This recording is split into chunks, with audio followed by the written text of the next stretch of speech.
Y así está grabando. Bueno, buenas tardes a todos, todas y todos. Este auxiliar va a tratar sobre ciertas librerías que se ocupan bastante en el mundo del deep learning o machine learning, que son NumPy o NumPy, Matplotlib, Seaborn y Pandas. Em, Vamos a trabajar en Google Drive y de hecho lo primero que me gustaría mostrar es Colab. Em, no sé si es que alguien puede decirme si es que conocen o no Colab, Google Colab, porque es una herramienta bastante interesante y bastante buena que se está ocupando actualmente. Por ejemplo, ahí creé un archivo de Google Colab. Lo único que hay que hacer es, siempre está en More, de los distintos archivos que uno puede crear. Y a veces no les va a aparecer acá, sino que van a tener que agregar Connect More Apps y ahí les aparecería la posibilidad de incluir la aplicación de Google Colab, que es básicamente un notebook. Em, Así que no sé si es que han trabajado con esto, pero es súper bueno porque, bueno, no sé, acá corre Python. Entonces, por ejemplo, variable igual a, bueno, muy fome. Hola, y después podría hacer como un print de eso, lo que probablemente ya han visto. Supongo que todos acá tomaron el curso de Python y algunos deben haber estudiado Python entre medio y algunos no, así que esta clase como que va a partir súper básica. Solamente quería mostrar, por ejemplo, cómo hacer un Google Colab. Eh, Al principio cuando parte se demora un poco, pero después corre bien. Eh, y acá pueden ver como las estadísticas de Google Colab, ahí está la RAM, y por ejemplo pueden editar ciertas cosas. Por ejemplo, cuando ustedes corran redes neuronales, lo que van a tener que hacer es hacer un pequeño cambio acá en Edit, Notebook Settings, y acá en vez de trabajar con CPU, pueden trabajar con GPU, que sería la tarjeta gráfica, la tarjeta de video. Y cuando guarden este cambio, bueno, se reinicia el computador que están trabajando, pero la gracia es que va a trabajar mucho más rápido en operaciones en paralelo, que ocurre muchísimo en las redes neuronales, sobre todo en las redes convolucionales, que trabajan con imágenes. Em, Así que eso para que lo tengan en cuenta. ¿Alguien de acá no conocía Colab, Google Colab? Es que más como por mí no estoy muy seguro si es que han trabajado o no. Sé que la mayoría son de industria acá y hay algunos que están en el magíster de ciencia de datos o en algunos minors de ciencia de datos o cosas afines. Entonces entendería que algunos de ustedes o la mayoría ha trabajado con Colab. Pero ¿hay alguien que no? ¿O hay alguien que sí? Para yo quedarme con una cierta idea. Cualquier respuesta es válida. Em, ¿Aló? ¿Se me escucha? ¿Aló? Sí, sí se escucha. Ren aquí. Yo lo había escrito en el foro, pero te lo voy a decir de vuelta que vi que no estaba esperando. Sí, yo he trabajado con notebooks en general, más que con Google Colab. Ah, ya, ya entiendo. ¿Has La trabajado con usaba, Jupyter Notebook? la usaba con, sí, Databricks de Ya Azure. entiendo. O sea, era lo mismo al final. Notebooks que permitían usar Python, SQL y lo que yo quisiera al mismo tiempo. Ya, perfecto. Sí, bueno, para este curso pueden trabajar cualquier herramienta. Acá en esta clase, por ejemplo, enseñamos con Google Colab porque probablemente lo más rápido que una persona puede acceder, ya que como la gran mayoría tiene cuenta en Google, entonces la gran mayoría tiene Drive y abre al tiro el Google Colab. Pero sí hay hartas opciones y deberíamos dejar en el foro quizás las distintas opciones que son bastante buenas. Muchas gracias por el comentario.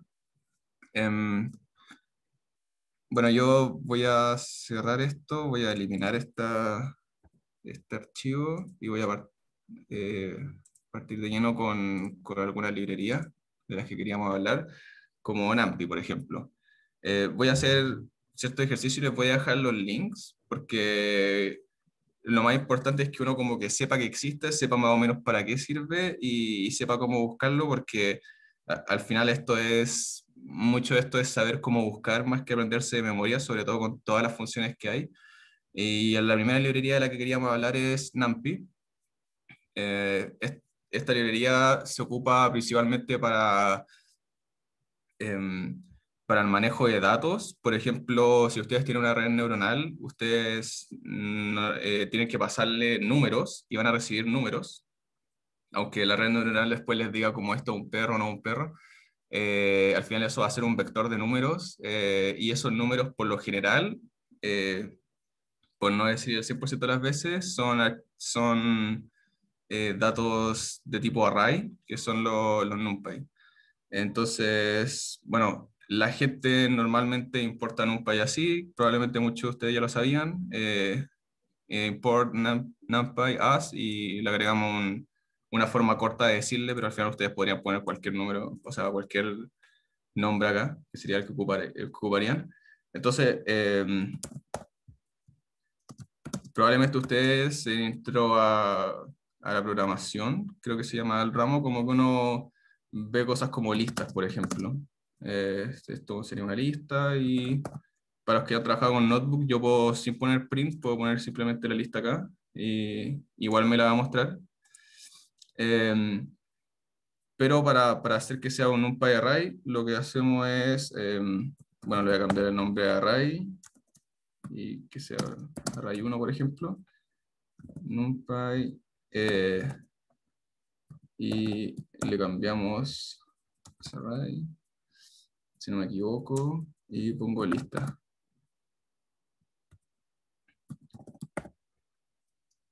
Array 1, acá array 1 y lista son solamente nombres de variables, y tenemos un array.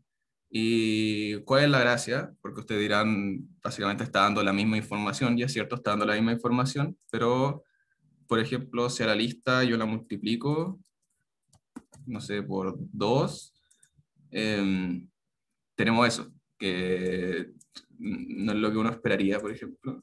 Lo que uno esperaría es, o lo más cómodo cuando estamos trabajando con Machine Learning y cosas de este estilo, es que si multiplico por 2, cada uno de los números se multiplica por 2. Y pasan muchas de estas cosas, y además el trabajo con NumPy es más óptimo, son librerías que están optimizadas para trabajar con grandes cantidades de números, o sea, todas las funciones de NumPy están pensadas en trabajar con miles, si no millones, de números, de arreglos.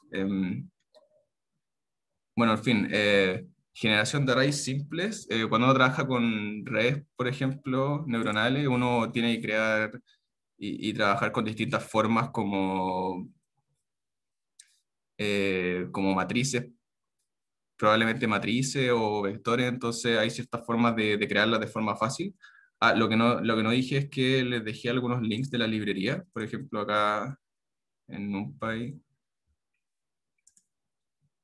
Cada librería de Python, quizás muchos de ustedes lo saben, cada librería tiene sus páginas web donde ustedes se meten y hay ejemplos de todo tipo y siempre está la documentación para cada función, eh, lo que es muy cómodo. De hecho, por ejemplo, Asarray, la función que acabo de ocupar, uno va acá y te dice exactamente cómo ocuparla, lo que sale, lo que entra y algunos ejemplos. Entonces, al final, a eso me refería cuando yo decía que lo mejor es saber cómo buscar, más que aprenderse estas cosas de memoria, que es como imposible sabérselas todas de memoria. Lo importante es saber que NumPy lo hace y que hay una función de NumPy que lo hace, y ahí buscar la documentación para hacerlo de la forma óptima. Entonces, por ejemplo, NumPy nos trae funciones como zeros. Zeros. Lo bueno de acá de Google Colab, algunos notebooks lo hacen y algunos no. Este sí lo hace, por ejemplo, es que me da la opción me dice cómo debería ser, o funciones que tengan que ver con lo que yo estoy escribiendo. Básicamente me autocompleta. Em, entonces, zeros, y si le pongo, por ejemplo, de 3 me debería dar un arreglo de 3 ceros, pero también hay una función, bueno, a ver, si no me equivoco, puedo hacer una matriz. Y ustedes pensarán como cuántas dimensiones se pueden. Bueno, no sé si debe haber un límite, pero no sé cuál es. Acá dice una matriz de 6 dimensiones, por ejemplo, que es lo que puede pasar perfectamente en una red neuronal, aunque o algún ejercicio que hagan, pero lo típico serían como de 3 dimensiones, como por ejemplo lo que sería una imagen. Al final, cuando le entregamos una imagen a una red neuronal, le estamos entregando, por ejemplo, sin imágenes de 500 píxeles por 500 píxeles, le estamos entregando esto, le estamos entregando una matriz de 500 por 500 por los 3 canales RGB. Hay otras funciones como once que hace, ya podrán imaginar que en vez de puros ceros es puros unos. Esto pa- se ve súper abstracto ahora que es como la primera clase auxiliar, pero realmente es muy útil cuando tengan que ocuparlo en redes neuronales porque en algún momento van a tener que hacer operaciones donde quizás no quieren que pase nada y por eso multiplican por puro ones, o por ejemplo pueden tener la función, a ver, em, esta era una matriz, si no me equivoco, esta era una matriz de diagonal, así, que, era, que es como eh, cuando, no me acuerdo el término matemático, eh, bueno, el número que podemos multiplicar y la otra matriz quedaba igual. No me acuerdo cuál era el término matemático, pero la cosa es que Neutro multiplicativo, creo que se llama, o neutro activo. No, neutro multiplicativo. sí. Eh, bueno, también podemos hacer operaciones entre los distintos arreglos. Por ejemplo, me puedo hacer, no sé, voy a copiar esto de acá.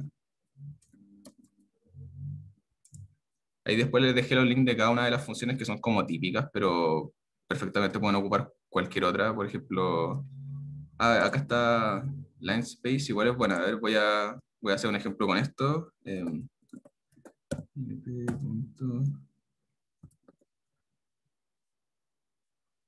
space, ahí me lo autocompleta. Y acá se ponía el número de partida, el número final y la cantidad de datos que queramos.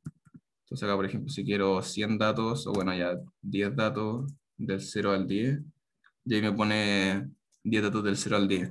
Y eso también es súper útil. Em, operaciones. Vamos a agarrar estos mismos y vamos a hacer 2 arreglos y vamos a ver las operaciones que se pueden hacer, que son, bueno, muchísimas. Lo hacemos igual. No, uno que sea... No, sí, sí, ya. Hagámoslo igual por mientras, pero con distinto nombre, para que sean 2 variables distintas. Ahí. Yo no voy a alcanzar a ver todo de todas las librerías, voy a dejarle muchas más cosas que se puede hacer con cada librería. La idea es que como que quedamos con la idea general. Pero ya, entonces hago, por ejemplo, acá creo 2 arreglos, vamos a ver uno solamente para que sepan que es cierto. Ahí lo creé. Y lo que vamos a hacer es, bueno, como habíamos visto antes, cuando uno lo hacía con listas, se sumaba una lista con la otra y se agregaban. Acá se suman de la otra forma, de cada elemento por elemento. Lo importante es que tengan la misma dimensión, entonces acá las podemos sumar, los podemos restar y no va a haber ningún problema, y a dar cero porque son iguales, los podemos multiplicar, entonces no hay ningún problema con eso, cada operación va a ser de ese estilo, y eso lo van a ocupar muchísimo en las redes neuronales, los que ya han hecho redes neuronales lo saben, al final van a ser entradas de números como las que habíamos hablado, después van a ser puras operaciones de arreglo de este estilo y después una salida que también va a ser numérica y después lo traducimos a nombres o clases que nosotros queramos trabajar. Indexación, voy a hacer un arreglo, por ejemplo, vamos a ocupar NumPy ones. Bueno, otra posibilidad buena de ocupar NumPy ones es que, por ejemplo, acá tengo una matriz, no voy a hacerlo de 3 por 3, pero como es de ones, puedo hacer de 3 por 3, pero que realmente todos los valores sean 5 porque lo multiplico por un 5. Entonces, voy a dejar como matrix. y ahí me debería mostrar 5 por 5. Y esto lo hice para mostrar la indexación. La indexación es muy parecida a la que se ocupa en la lista. Entonces acá, por ejemplo, 0, 0, que sería el primero. Bueno, el primero es muy fome. 1, 1. Hagamos que su valor sea 0, por ejemplo. Y después vamos a mostrar la matriz completa para ver cómo cambió ese valor. Entonces ahí nos muestra lo mismo que teníamos antes, pero en el 1, 1, ya saben que esto parte desde el 0. El 1, 1, que era el valor del medio, lo cambió a 0. O lo otro que uno puede hacer, eh, bueno, lo quiero ver después en condiciones. Por ejemplo, ¿qué podría hacer? Voy a agregar uno de estos arreglos para ver las condiciones. A ver, si hago un arreglo, que en este caso sería el 3, y hago que sea hasta el 10, ya lo mismo que tenía antes. Voy a reciclar muchas veces esto mismo. Y ahí tenemos un arreglo y podemos hacer condiciones. Podemos, por ejemplo, decir que los valores que sean mayores a 5 que se queden como 5 por ejemplo, porque ese es nuestro límite por algún problema. Entonces, lo que hacemos primero es, por ejemplo, ¿qué pasa si hago mayor a 5? Me va a dar puros false hasta llegar al valor que era mayor a 5 y después puros true porque, bueno, esto va de forma ascendente. Entonces, ¿qué puedo hacer yo? Se pueden hacer varias cosas. Por ejemplo, esto se puede ocupar como un índice. Por ejemplo, si agarro el mismo arreglo y le pongo todos estos true y estos false como un índice, me va a entregar solamente los valores que son mayores a 5. Y la gracia de esto es que puedo decir que esos sean 5 y después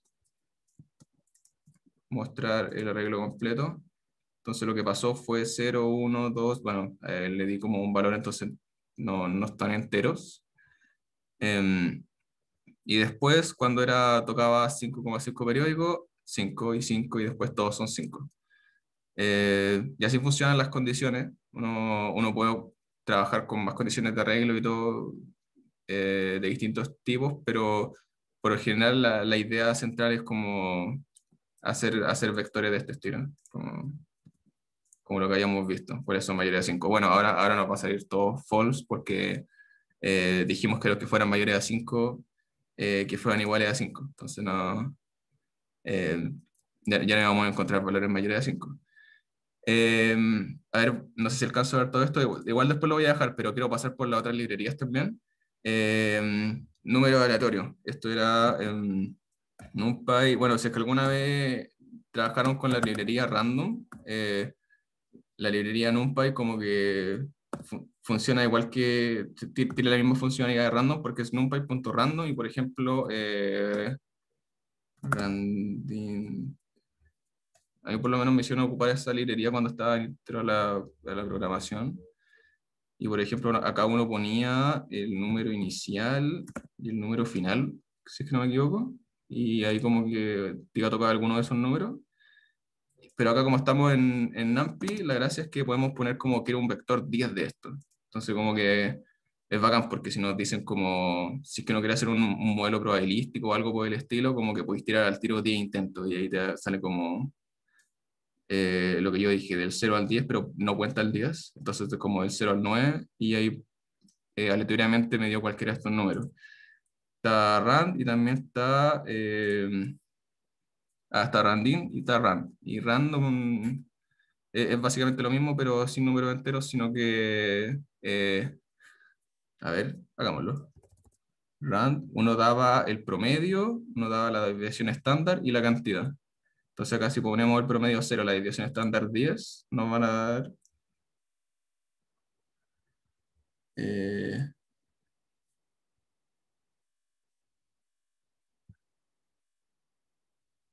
a ver, esto sí no era exactamente así. Pero lo bueno es que nos podemos meter a la librería.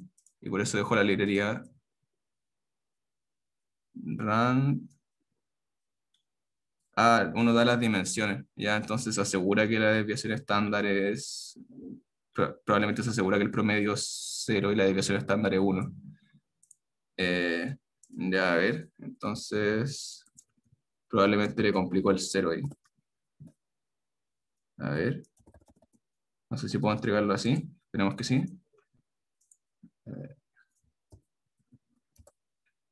A ver, ya, entonces ahí de 10 por 10. Y probablemente, voy a ponerle números más chicos, pero probablemente puedo agregar la dimensionalidad, como salía ahí.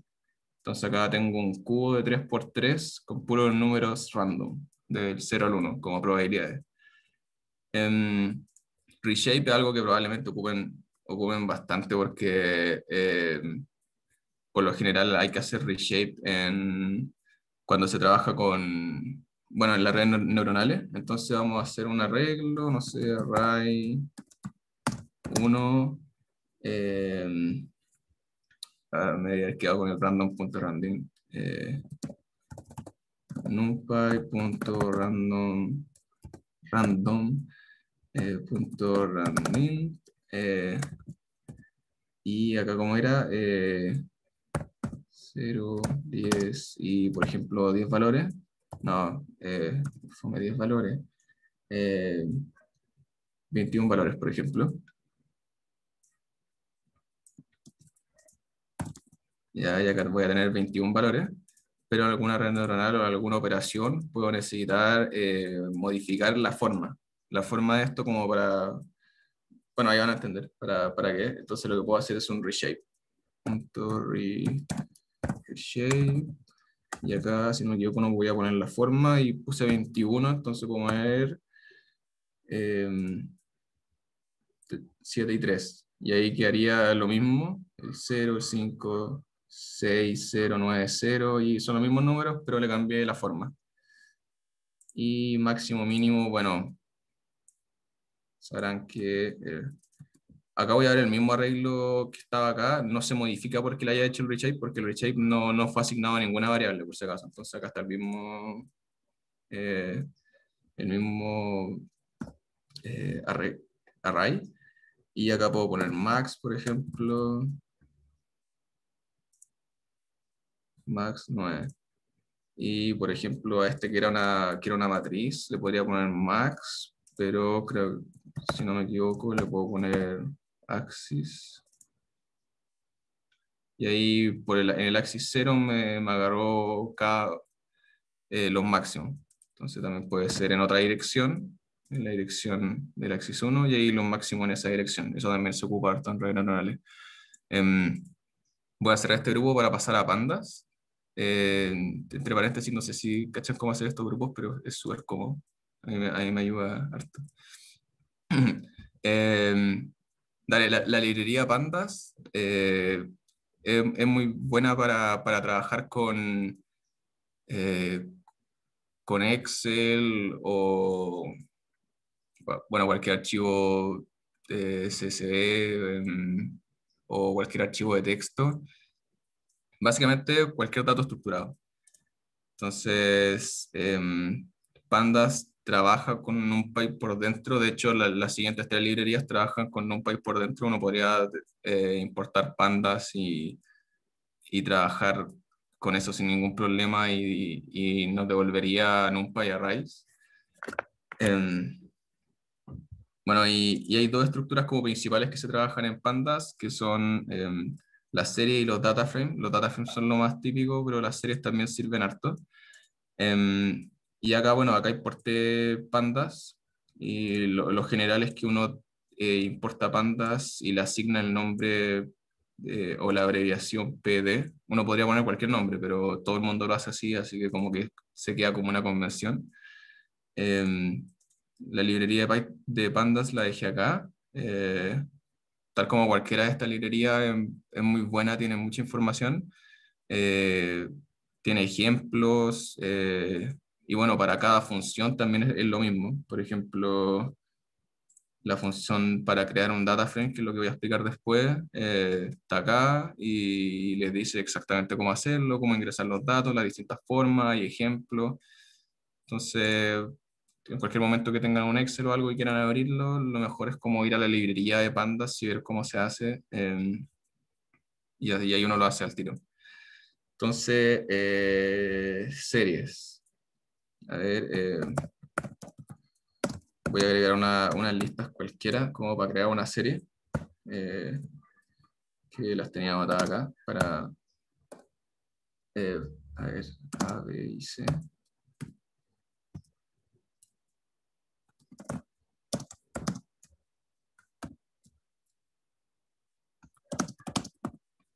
Ay, por si acaso me salen como combo y cosas así, porque acá en Colab se pueden agregar hay como distintas aplicaciones para motivar a las personas que programan, como esto de que salgan colores cuando uno programa harto. A ver, voy a agregar una serie. Básicamente las series son muy parecidas a los diccionarios. A ver, la función para crear una serie es series y data, en datos, le pasamos el índice, que acá en este caso es etiquetas. A ver, y después la voy a mostrar. A ver, ahí creé una serie que, bueno, en este caso está sin columna, pero es muy parecido a un diccionario. Al final, a, a la etiqueta A o al índice A se le asigna el valor 1, a la B se le asigna el valor 2, C el valor 3, y la gracia de la serie es que uno puede poner cualquier valor, cualquier número. Por ejemplo, em, un valor podría ser nan, creo que se puede poner nan, y este otro valor va a ser un simplemente string que dice hola, y no debería haber ningún problema. Ahí tenemos A se le asigna 1, a B se le asigna un nan, y a C se le asigna un string hola. em, y bueno, la gracia es que podemos acceder a esos valores y jugar con ellos de distintas formas. Em, y bueno, los data frames tienen un poco más de información, pero es muy parecido. Es muy parecido.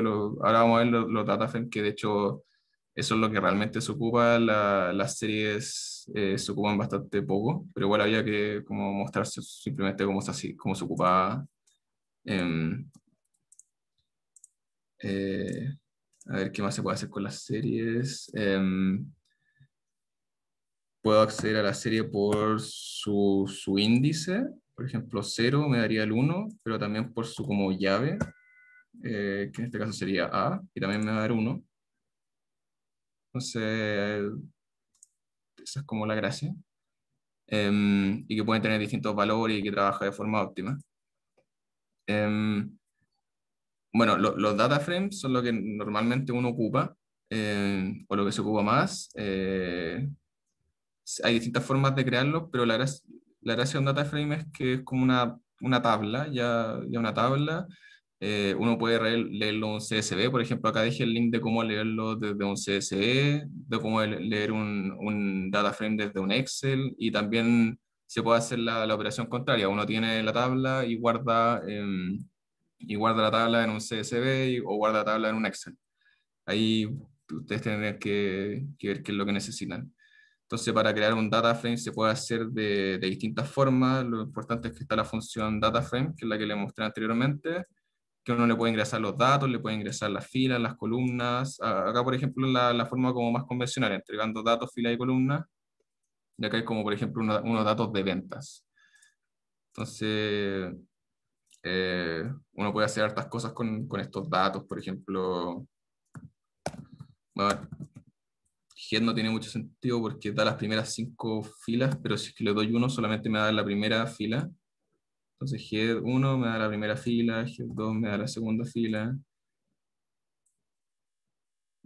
También le puedo pedir alguna columna como la zona A. Acá hay como zonas y ventas. Entonces la zona A, por eso las ventas en la zona A, y acá me da... perdón, me faltó una comilla acá. Y ahí, bueno, y de hecho lo que me entrega ahí es una serie, que es lo que estábamos viendo antes. Eh, la opción 2 es muy similar, pero es con un diccionario. Uno puede entregarle un diccionario como datos y uno puede entregarle un índice y uno puede crear exactamente lo mismo.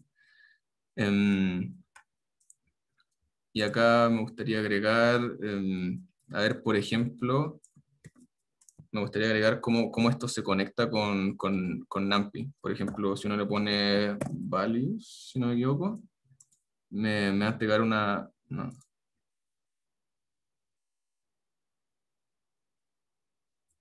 No corrí nunca esta línea. A ver, values. Ahí sí. Me entrega un array. Me entrega un array de lo que está dentro. Entonces, ahí se van conectando como las distintas librerías.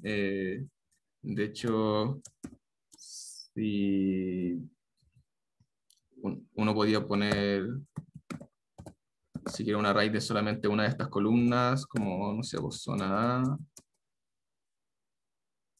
y me da una serie, pero le puedo poner values y me debería entregar el numpy array. Ahí. Entonces, eso igual es bacán y súper útil. Em, Seleccionar y agregar datos, uno puede ocupar la función log, la función ilog, todo esto como para hacer filtros. Pero básicamente es como siempre la misma lógica, hacer filtrar columnas, filtrar filas, en este caso era filtrar filas, en este caso era filtrar columnas. Em, Igual lo dejo acá todo em, en este notebook, porque no voy a alcanzar a explicar función por función. Como dije al principio, lo importante es saber dónde buscar. Así que de hecho no voy a correr las siguientes de agregar datos porque son muchísimas.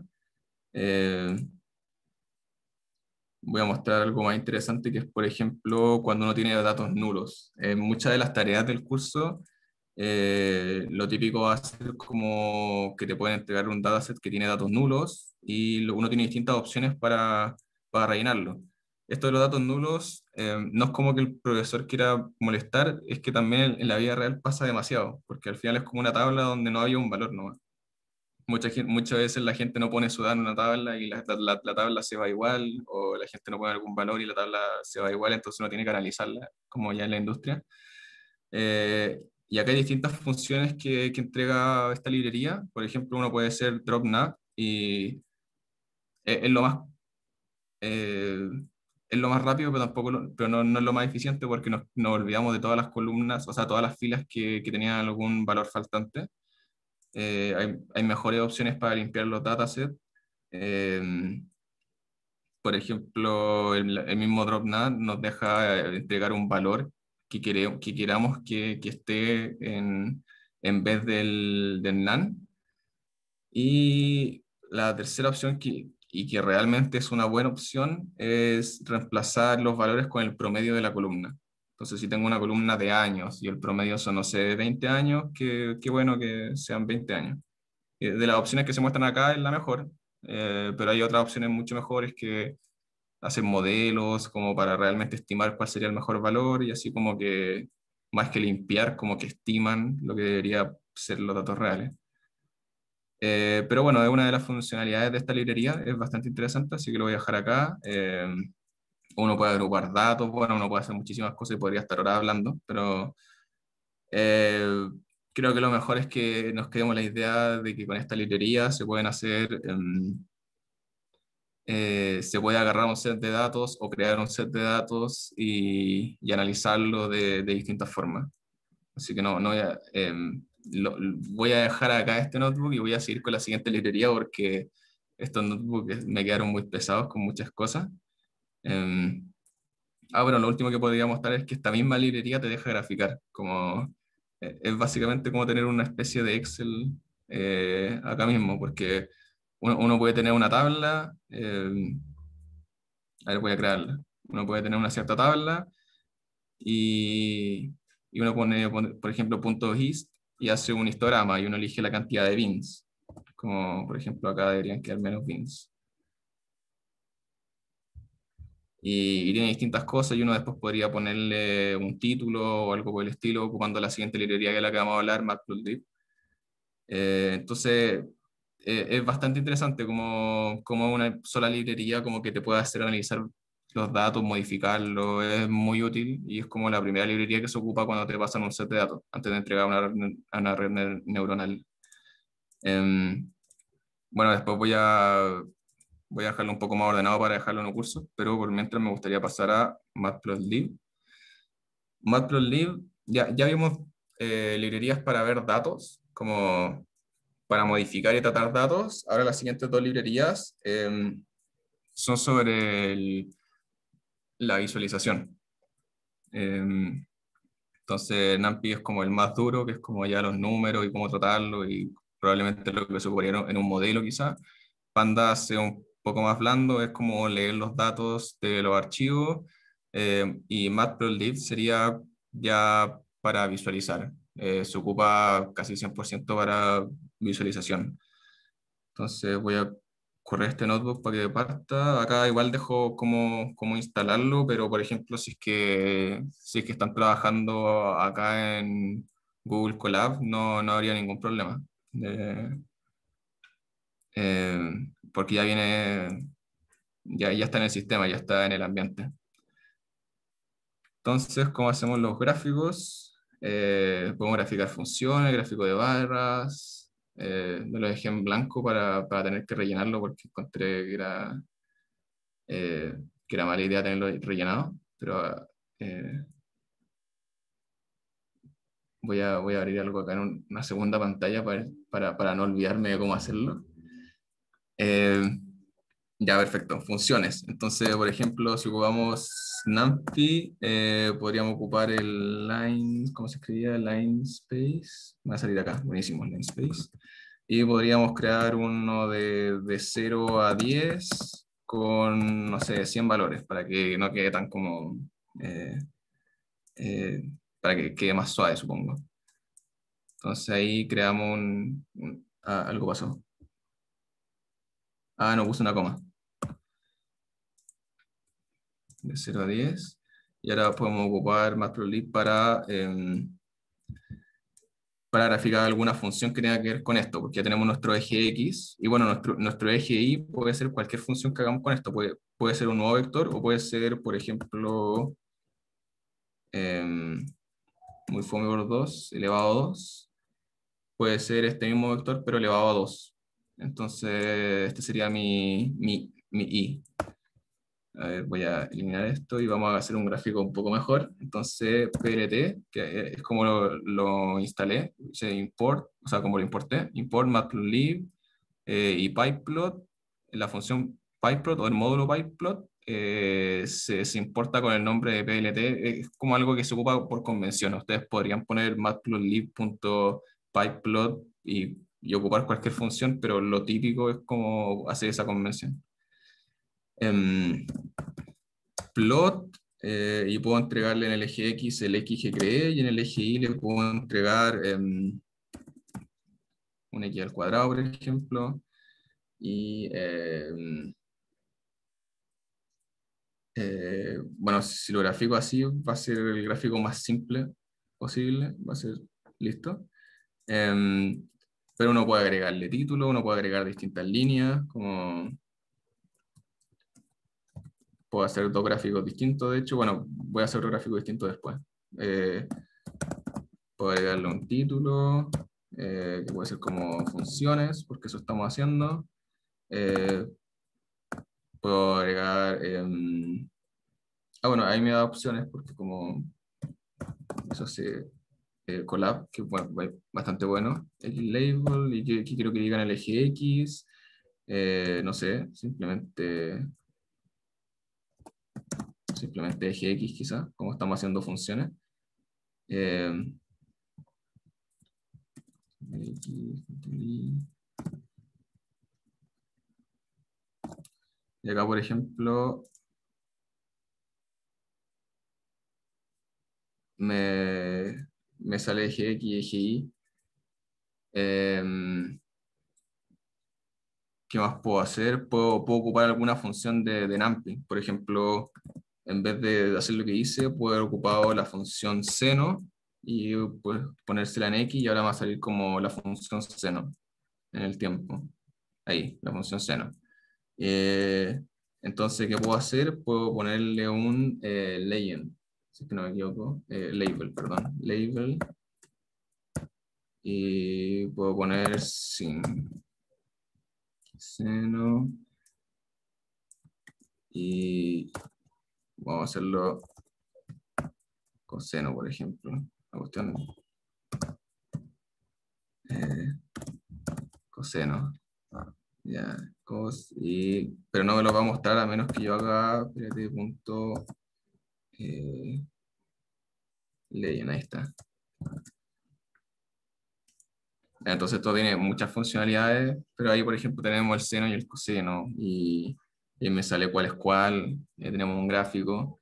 Em, Acá dejé como bueno, para cada librería dejé las funciones, pero por ejemplo acá en plot es como la típica ocupada por Matplotlib, y acá nos dice cómo ocuparla, cómo entregar los argumentos, y probablemente en internet esté lleno de ejemplos de cada tipo de gráfico que uno quiera hacer. Y se pueden hacer gráficos de barra, se puede hacer todo tipo de gráficos. De hecho, a ver, hagamos uno de gráficos de barra. Yo ayer, pensando en qué podía hacer, me metía al ramo y caché la cantidad de personas que había de cada departamento. Entonces, MDS, y estaba también de plan común. Y cantidad.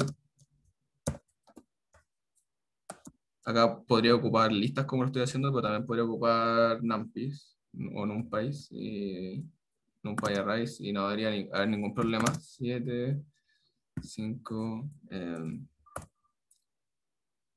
y acá pues pongo PLT y era var solamente, var departamento, cantidad. Uno puede poner, siempre hay distintas entradas, no puedo ponerlas todas acá, pero voy a poner la mayor cantidad que se me ocurran. No, me falta una ahí. 0.8, por ejemplo. Y ahí me debería aparecer el gráfico. Acá realmente lo que uno debería poner es plt.show, como para que se muestre. Y ahí me sale, por ejemplo, un gráfico de barras. Y bueno, pie chart es lo mismo, pero con pie. A ver, de hecho como los arreglos ya los creé, voy a reciclar eso y voy a dejar esto acá. Y pie.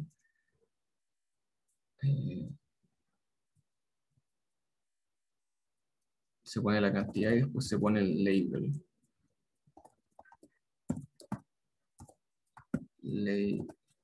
Label. Y acá departamento, a ver si es que coordina la primera al tiro. No. Eh, Labels. Era como una S.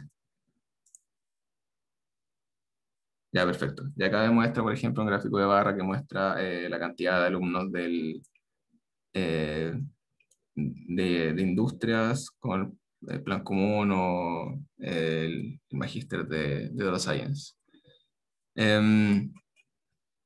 Esos son algunos gráficos simples. Múltiples gráficos de una figura, esto lo encuentro bastante interesante y me ha tocado mucho hacerlo porque muchas veces uno tiene que hacer un gráfico de distintos gráficos en una figura y como que mostrar hartas cosas. Entonces hay distintas opciones, pero por lo general se ocupa alguna función que sea como subplots, y aquí te entrega la figura y te entrega la cantidad de ejes que uno esté ocupando, dependiendo de cuántas filas ocupó y cuántas columnas. Y acá uno también elige las dimensiones de la imagen. Entonces, esta es como una de las formas. eh, es bastante típica y, bueno, alguna gente lo ocupa de una forma un poco más simple, de hecho. Como cuando sabéis que son pocos, por ejemplo, esto fuera solamente uno, acá uno podía hacer ax1 y ax2. Y a ver, veamos cómo funciona esto. Ax1. A ver, grafiquemos solamente en uno. Pero deberían ser dos. Uy. X. Ah, porque ya no debería haber hecho esto, ¿verdad? La idea es que me ahorraba este trabajo por haberlo escrito así. Entonces esta es como la opción más simple que... Entonces va a graficar en uno y en el otro no, porque en el otro no puse nada. Dije como que había una fila, dos columnas, pero grafiqué solamente en uno de los dos. Em, hay hartas opciones para hacer estos gráficos. Hay algunas que son más difíciles, pero por ende son como más flexibles. Esto también es bastante típica. Acá, ¿cuál es el problema?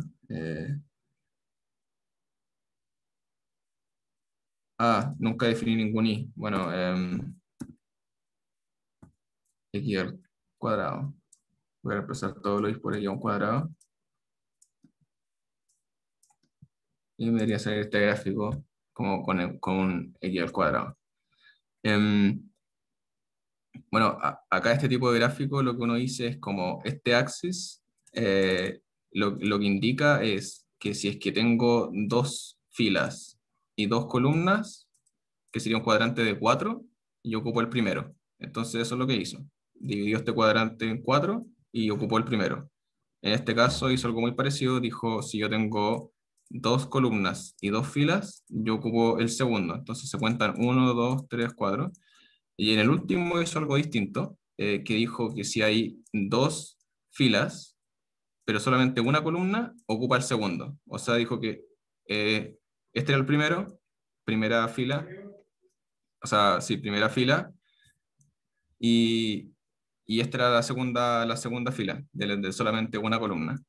Entonces, la gracia es que como que uno puede tener gráficos de distintos tamaños en la misma figura.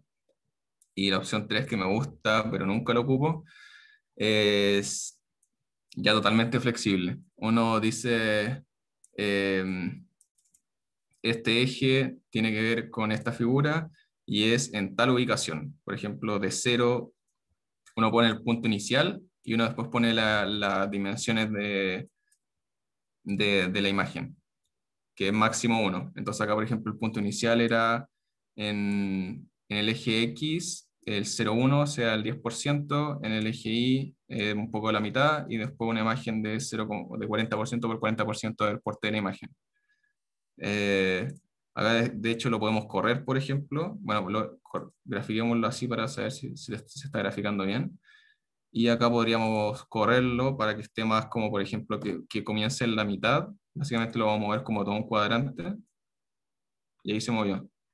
Eh, es bastante útil y bastante flexible, pero uno tiene mucho más trabajo que hacer para calcular y como ver cómo mover los gráficos, pero podría ayudar bastante también. Eh, bueno, después como todas las librerías que he hablado, después voy a eh, compartirlo, compartirlo y mejorarlo. Acá no entiendo por qué no se abre. Ah, acá está. Ya, Seaborn es como, es muy parecida a Matplotlib, de hecho se basa en Matplotlib, pero es más de alto nivel, o sea, computa un poco más lento, pero produce gráficos de mucha mejor calidad. Y la gente normalmente lo importa de esta forma, Seaborn as SNS. Esa es como la abreviación típica que se ocupa.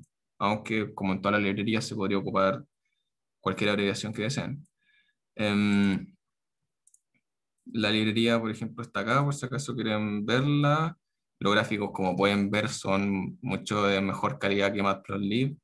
Em, menos customizables quizás, pero son de mucho mejor calidad y para una presentación o para mostrar resultados es mejor idea. Entonces, Seaborn de hecho viene con algunos datasets en los que uno puede ocupar para probarlo. O sea, por ejemplo, yo puedo descargar un data frame. Básicamente, de hecho, sería un data frame, lo que ya habíamos visto. Entonces, por ejemplo, vamos a agregar un data frame que era de propinas.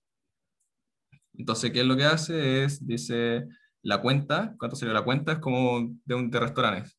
La cuenta, la propina que se dio, el sexo de la persona que dio la propina, si no me equivoco, si fumaba o no fumaba, el día en que fue la comida, el tiempo en que fue la comida, supongo que es como si fue en la noche o en el día. Y el size debe ser como la cantidad de personas que comieron estas comidas. Entonces vamos a hacer algunos gráficos solamente para mostrar que esta librería es de un más alto nivel. Entonces, por ejemplo, this, this plot, eh, vamos a agarrar propinas y vamos a agarrar una columna y vamos a ver su histograma. Y vamos a ver el histograma de, ¿qué será interesante? Total Bill, quizás. Bueno, y Total Bill. Entonces acá me va a salir como cuál es la distribución, bueno, el histograma, y nos muestra que en promedio debe pagarse quizás, no sé, unas 20 unidades de no sé qué serán, probablemente son como dólares, después va decreciendo y no me acuerdo si esta función era exponencial, no estoy seguro cómo se llama esta distribución, pero no es normal. Em, bueno, ¿qué otra columna numérica? ¿Qué otras cosas podemos hacer con columnas numéricas? Tenemos varias columnas numéricas. Uno puede cruzar columnas y de distintas formas. Entonces, por ejemplo, la función para cruzar columnas es join plot. A ver,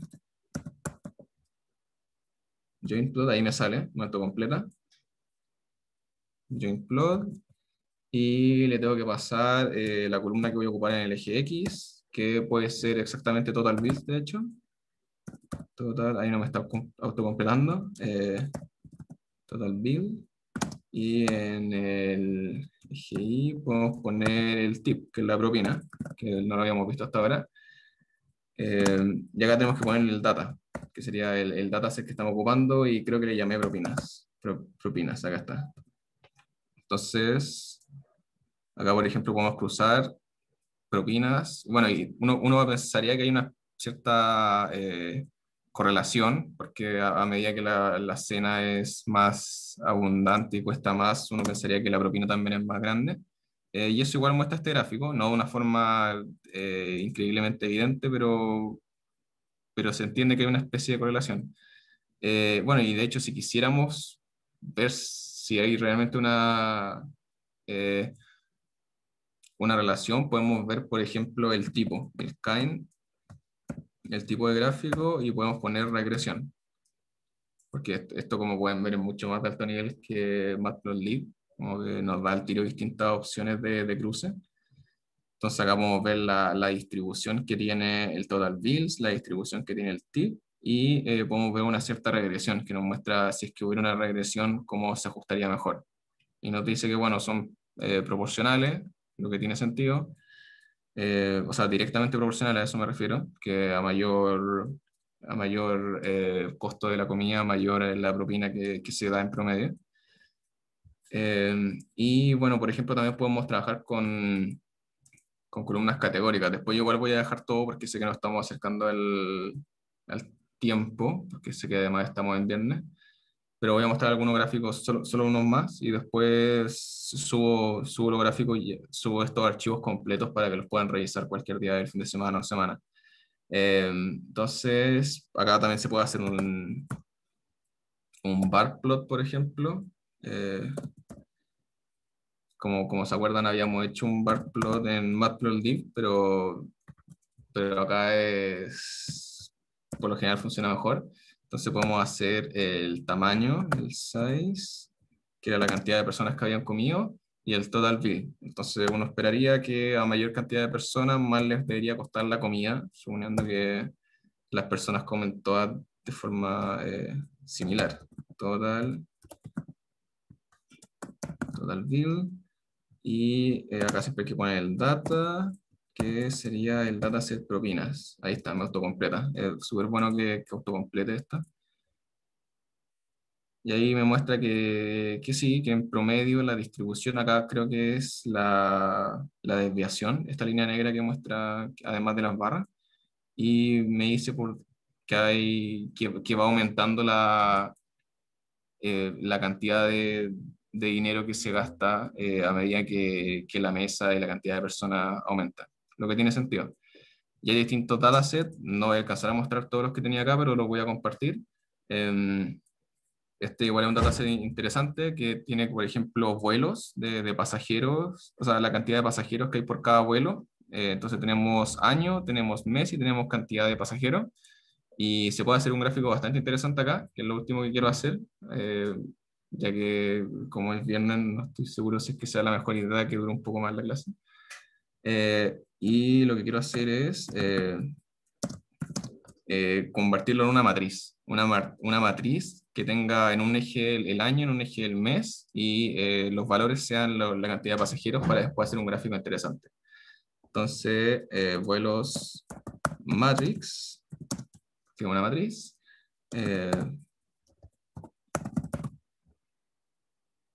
Entonces tenemos vuelos, que es el dataset, y acá hacemos un pivot table, que de hecho este pivot table es una función de pandas, porque acá estamos trabajando con pandas. Cada uno de estos datasets que nos entrega esta librería para hacer experimentos, y cualquier dataset que uno ocupe, por lo general se trabaja en pandas. Entonces, pivot table, que vamos a hacer un cruce entre las distintas columnas. Entonces elegimos cuál va a ser el index y decimos que va a ser, no sé, el mes. Eh, las columnas va a ser entonces los años, year, y ¿qué más? Ah, bueno, los valores. Tenemos que decir que queremos que sean los valores porque podríamos tener más columnas. Entonces, pasen, y ahí sí, todo lo escribí bien. Voy a copiar el nombre para que veamos si es que están los valores. Y si es que están los valores bien, voy a hacer un último gráfico que me gustaría hacer para que mostráramos que Seaborn es bastante buena como librería. Ya está bien, entonces vamos a hacer un gráfico que se llama Heatmap, que probablemente muchos de ustedes lo han ocupado o algunos. Eh, Heatmap, Heatmap, le doy el vuelos matrix.